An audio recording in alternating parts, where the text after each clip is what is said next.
Hi, I'm Kathy Callahan Brady, and welcome to In the Trenches, and thank you for tuning in. Today, I have the pleasure of interviewing and talking with George Davis, who is the CEO of Tedco. And so I get the opportunity to actually thank you in person. I can't tell you how much I appreciate you, everything that you've done, being on our board, the FTSE board. I really appreciate that. And oh, did I tell you we're on the investment committee? Yeah, now would be a good time to do that. Yeah, I'm just kidding. I didn't expect anything less. I know. I'm joking a little bit. You know I would. Hey, look, I'm thrilled to be here. Thank you. Thank you for everything you're doing out here in Frederick. Well, you too. A lot has changed in Tedco, quite a bit. I mean, a lot of our companies, because of the things that you've been doing and changing, they're getting funded today. So talk a little bit about Tedco. A lot of people don't know what Tedco is. Yeah, it's a fascinating platform. So Tedco, of which I've been at the helm just over a year now, was established 20 years ago. This is our 20th anniversary. So the General Assembly of Maryland had the wherewithal to consider appropriating capital and resources to support the transfer of technology from this very rich research state we have in trying to move more things to commercial flavor to create jobs and economic development. So over those 20 years, Tedco's had a lot of different programs and projects bolted onto it. And it's evolved into something that's been pretty impactful. You know, deploying well over $100 million, touching over 400 startups, and, you know, probably supporting the creation of 4,000 to 5,000 jobs over that period of time. So very impactful. And I was brought in with the mission to make sure that we celebrate those 20 years of impactfulness by making sure it's relevant for the next 20 years. Lots changed in the world. So Tedco as a platform is a public corporation. So we're funded by the state. We get funds from the federal government. We get funds from nonprofits and private sectors. But we're not really a state agency. So we have some independence there. And it voids us from some of the nuances of being a state agency. So we can be a little more free and move in a little different direction. So this whole mission of what I call Tedco 2.0 is to uplift all of our services and our opportunities to be even more impactful. At the end of the day, I think ultimate success in economic development is finding, discovering, and uplifting great companies that stay and last here. It's all about that. So we actually reside in a building in Columbia that's called Tenable, a great cybersecurity company that just went public. And one of the mantras we use is, let's build 10 Tenables. It's 10,000 jobs, you know. So we touch a lot of things. I've been traveling. Just looked this morning. I've put 30,000 miles on my car in the last year. All over the state of Maryland, and everywhere I go, I see innovation. And no one yields to Frederick, by the way, and the things that are going on out here in Frederick County. We just need to find more fuel to lift these things up. Yeah, absolutely. And I'd like to use the term innovation infrastructure. You know, we have a lot of assets. We need more infrastructure to lift businesses and surround them with services. So excited to be here. Yeah. This is great. Well, what you guys are doing is amazing. We're really seeing the difference with it. And I know everyone's getting really excited. Everyone at FTSE is always talking about Tedco and being able to go back again and show them progress and stuff. So, yeah, we really appreciate everything that's happening. So. Hey, you know, I tell people that I think I have the coolest job in Maryland, right? Because second to mine. Second maybe to yours, but you know, with a mission statement that's focused on fostering innovation and entrepreneurship, and then discovering and helping invest it and create great companies. I mean, how cool is that? Yeah. You know, and nothing warms my heart more than spending time with startups and entrepreneurs. I'm a serial entrepreneur myself. So I get it. I know what they're looking for. They're looking for cash. But they're also looking to be connected, you know, and they're looking for this infrastructure to build them up and support them in community. And you're doing such a wonderful job out here of offering a platform for that community. Well, thank you. It's Frederick. It's so amazing actually being here. I think back on my 2-year goal was to have 25 CEOs volunteering their time to advise my companies, and we're at 36, and we're just beyond the 2-year mark. That's Frederick. I mean, the CEOs around here and the community just immediately starts embracing the new entrepreneurs that are coming up and wanting to help. And that is probably the essence of the true creation of an ecosystem. Yeah. You know, I do a lot with the public sector in Annapolis, and we have great support from the General Assembly and obviously from Governor Hogan and his staff. But I've tried to make people understand that you don't legislate an ecosystem. You know, you can legislate an environment that helps one grow, But nothing creates more opportunity and service and support for entrepreneurs than other entrepreneurs and successful entrepreneurs participating back in the system. Absolutely. Well, we're also very fortunate here that actually we're even on the set at Frederick County's, which is Jan Gardner's, and she's created the environment for us right here in downtown Frederick to open our second location. So that's gorgeous to have this innovation center with all of these different resources available to entrepreneurs that are here. So that and the capital and all of the different entrepreneurs creates a lot of the success that we're starting to see today. So I'm pretty excited about all of that. And you know, you should, but this is my first time in this building. But you know, I recently moved to Western Howard County. So, you know, I'm 40 minutes away from Frederick. And I'll be honest with you, my wife and I have fallen in love with Frederick. You know, I'm out here all the time. I got a lot of good friends out here. But it's a cool factor, and it's important. One of the things we looked at in studying and benchmarking other regions that have been hugely successful in attracting venture capital and creating commercial opportunity, a lot of it was around this whole concept of placemaking and clustering and density of opportunity, which attracts entrepreneurs and talent.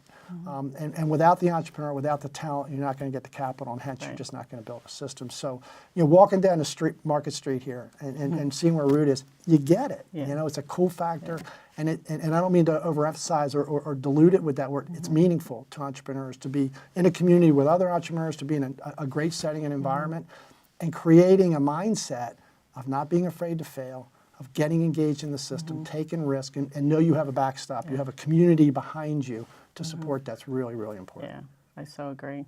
So part of the reason why I wanted to do this whole series was to give people the opportunity to kind of see inside of FITSE, the different things that are happening, the different advisors, and really to get to know them.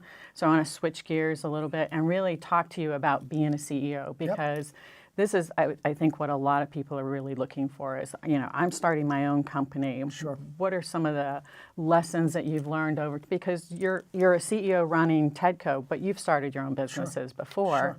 So, you know, what inspired you to kind of start some of your other businesses? What inspired you to even become a part of Tedco as well? Sure. Well, quick history. So I'm a Maryland guy, first of all. I grew up in outside of Baltimore in a little community called Arbutus, actually. My family's still there. But I launched my career back in the early 80s when I was 10 at Westinghouse Electric, Really? which is now Northrop Grumman. So I worked for a large defense contractor for 16 years, and I saw the power of innovation back then. We were going through a period of time then when you were transitioning from analog to digital systems, and you saw this explosiveness in what you could do with advanced weapon systems and technologies and radars. And through that process, I engaged with a lot of people, and I got involved with a contemporary who helped me leave Westinghouse to go do our first startup. 22 years ago, I did my first one. So we were at the advent of trying to do what you see today on mobile phones. We were trying to do that in the mid-90s with a company called Aether Systems that got us very engaged in trying to access intelligent, meaningful data from a back end to a mobile device. Today, it just becomes natural to everyone, right? But you know, got on a train and went to Wall Street and figured that whole thing out. Flew to California and figured out that whole innovation roadmap with Silicon Valley. We had some investors out there, and I saw that power of capital and innovation coming together to create great companies. So it was a really inspiring moment. We were very successful back then. There was something going on called the dot-com. We rode that very high. We had a company that we raised $100 million in a public offering. We actually did a secondary and raised $1.5 billion. So I touched the big stuff, you know. We created a pretty neat company. We sold a lot of it off, and then I moved on from there, and I went and ran a large publicly traded company that was in the computer-aided design and software services space. So I touched a lot of things across the country with advanced technology in that space. I merged that with a company out of Canada. In between that, I got involved in some small startups. I'm a restaurant owner in Baltimore. One of the hardest things I've ever done. I've also touched some other small businesses that we started and tried to get going. And then I took a little time out to learn about life sciences by becoming a cancer patient. So I entered the halls of Johns Hopkins as a patient that I thought was going to be for 6 months. It turned into be 3.5 years, almost 4 years. Very challenging, but gained tremendous perspective. Came back out, got back in the game as an investor with a small group, and we were providing capital to startups in the Baltimore area. A lot of life science, some cyber things, touching a lot of very early stage opportunities. And at that time, I was solicited, and a lot of people came to me, asked if I would take over this this platform called Tedco. And I'll be very candid with you. I told them, I said, I'm not really sure what Tedco is. So having been in the ecosystem for those years, I said it has some branding issues. You know, we got to work on this. But when I looked at the platform, I got really excited. You know, the opportunity to have a mission to foster innovation, entrepreneurship. I think it's completely undercapitalized, so I'm looking for more cash all the time. But we can be really impactful to drive startups. So I decided to take it on. And when I got in there, I saw a great team of people, great passion, teamed up with John Wassilison and Andy Jones. So we have a kind of a triple-headed partnership there that's great. Got great acumen in economic development, great acumen in traditional investing management, and I kind of touched it all from an operational perspective. So it's been a great ride the first year. We've made some big changes. We're lifting the gate up and trying to be much more impactful in the system. Great story, great journey. I'm sitting here thinking, there's so many different questions I can possibly ask you. But I want to, when you first started talking about your first startup. and you actually raised a lot of money, a lot of capital before we went public too. So we got our hand in the bucket trying to get money. You know, it's. So when you talk about that, I'm always thinking of. So we have 44 clients now, and they're all sitting there going, "Oh, that's what I want to do," and he makes it sound so easy. It was the hardest thing I ever did in my life, and it is. And I look at entrepreneurs and I love them. I want to hug them. I know how hard it is, you know. It's truly an environment in a sector where the means really justifies the end, regardless of where you get to. The excitement, the process, the learning experience of going through a startup is tremendous. But it is hard. It is really, really hard. You know, I remember the days of trying to raise money. And you know, we were a little more seasoned. I was like 40 years old, and we had been through a lot, but still it was a difficult task. And you know, just a little war story. You know, we had raised some capital. We had about 20 employees. This was before the public offering, obviously, and we were running out of cash. You know, how do you keep people going?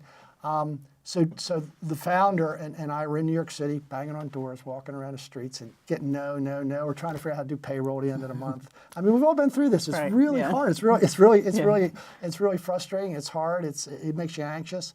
But we had been through all day and a lot of no's, and you get frustrated. We're in New York City, the two of us, so we decided to go have a cocktail that evening, and we ended up having quite a few of them, you know. And we got up the next morning, and we were a little dizzy, a little tired, wanted to go home. But we had one meeting that was set up for that day with an organization called Reuters America, big news service and financial service, and Dave and I were walking up the street, and we said, "Do we go to the Reuters meeting? Or we just go home? You know, we're just tired. You know, we want to get out of here. So we're here. Let's just go."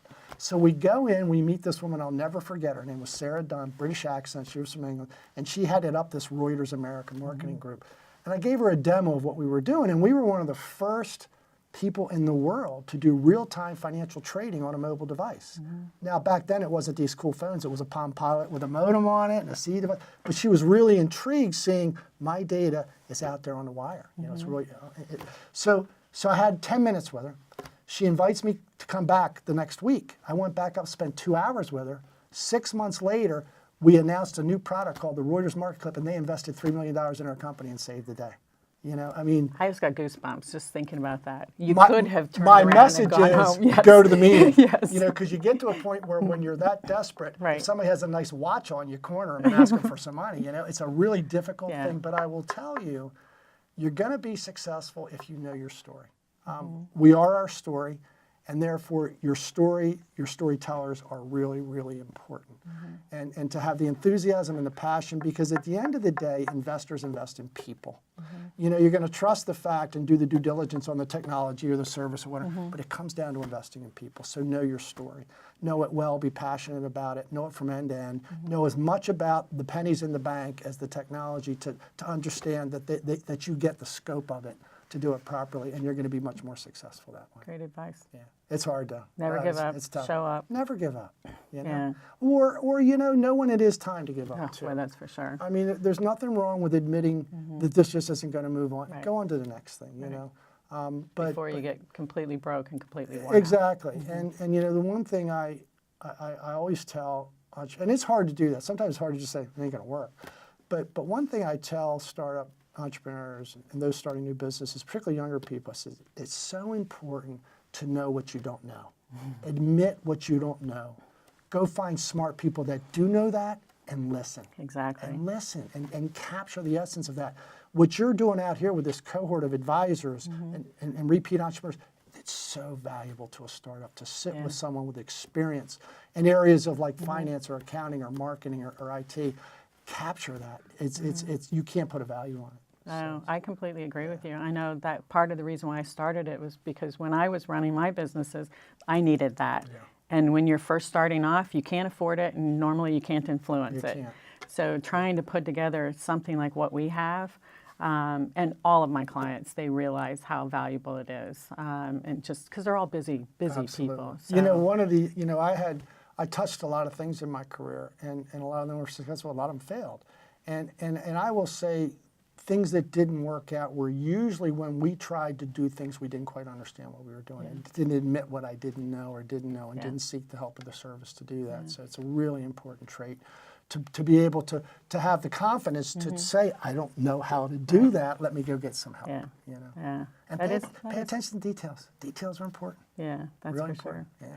What would you leave them? So I know, so one of the classes, as you know, we do is the Beyond the Pitch, and then we Right. have the investment committee that Andy Jones is actually on to get them ready to go pitch, to get them ready for our Tedco Capital and everything else. You've given lots of advice already. Sure. Is there anything else? I mean, you and I have talked about kind of having that roadmap that's kind of like, here's what you're ready for, and it's almost like a checklist. It is. So is there anything that you can give them on that? Well, there's a lot of tools out there.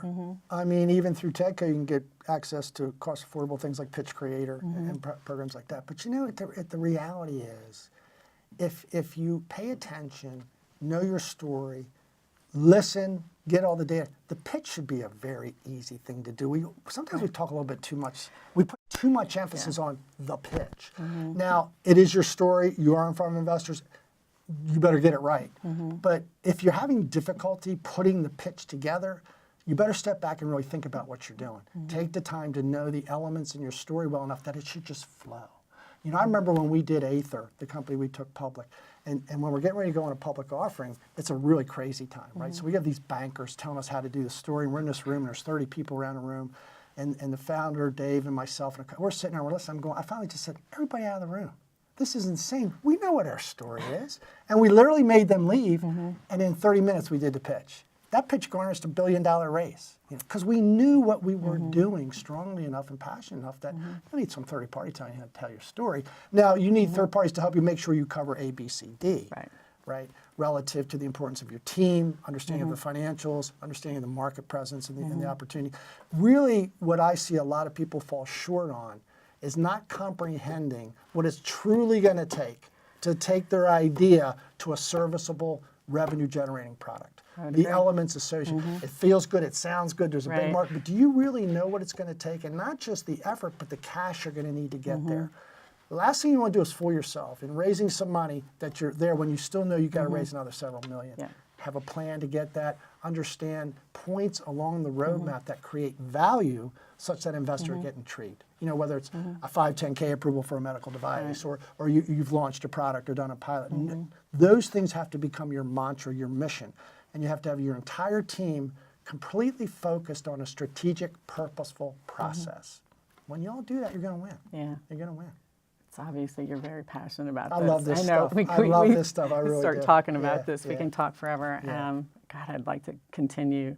But Well, we will. Right? We do this every day. Yeah, exactly. So we do need to wrap it up. But what made George Davis in terms of, what would you leave them in terms of maybe a book that was your favorite, or favorite quote, or maybe favorite mentor, something along those lines that kind of shifted who you are as a person? Well, there's probably a couple things. I'll answer that in a couple ways. First of all, my father passed away 3 weeks ago. I realize that. Best man I ever knew. And my dad taught me some things that have really carried the day when I needed to be. One, how to be a gentleman, how to be caring.